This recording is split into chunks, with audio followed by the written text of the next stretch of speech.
If the holiday had a soundtrack, it might be those four memorable words, "I have a dream." Martin Luther King, at the height of his inspiration, no less moving were the words that King spoke on the 3rd of April in 1968 on the eve of his assassination.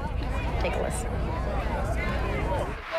So I'm happy tonight. I'm not worried about anything. I'm not fearing any man. Mine eyes have seen the glory of the coming of the Lord. He delivers a speech. I've been to the mountaintop. Do you remember the preparation for that and that night? There was no preparation.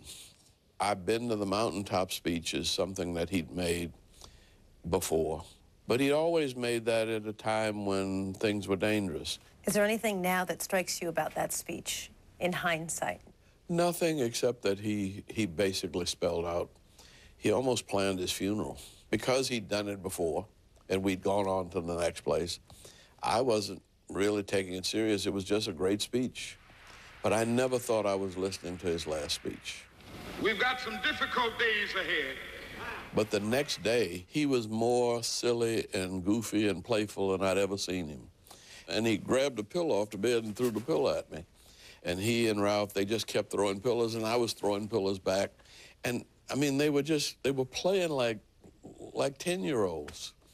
And they finally pushed me down between the two beds and put all the pillows up on me and sat on me, and this was my punishment for not calling in all day. He came out after this pillow fight thing, and he didn't have a coat. Where were you in the Lorraine Motel?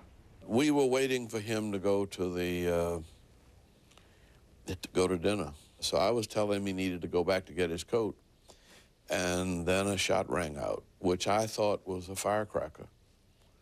And when I looked up there and didn't see him, I thought he was clowning again. Till I ran upstairs and saw, you know, him laying in a pool of blood. At that moment, what did you think?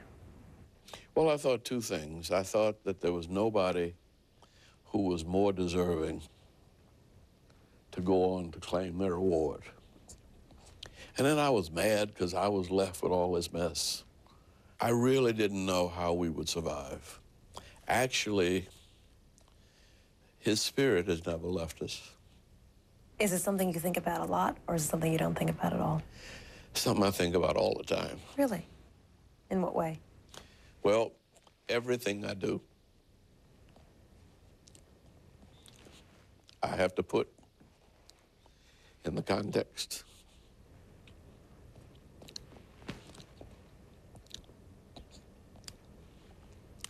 of what we were committed to. Andrew Young choking up as we talked about that final day of life, Martin Luther King Jr. Is Dr.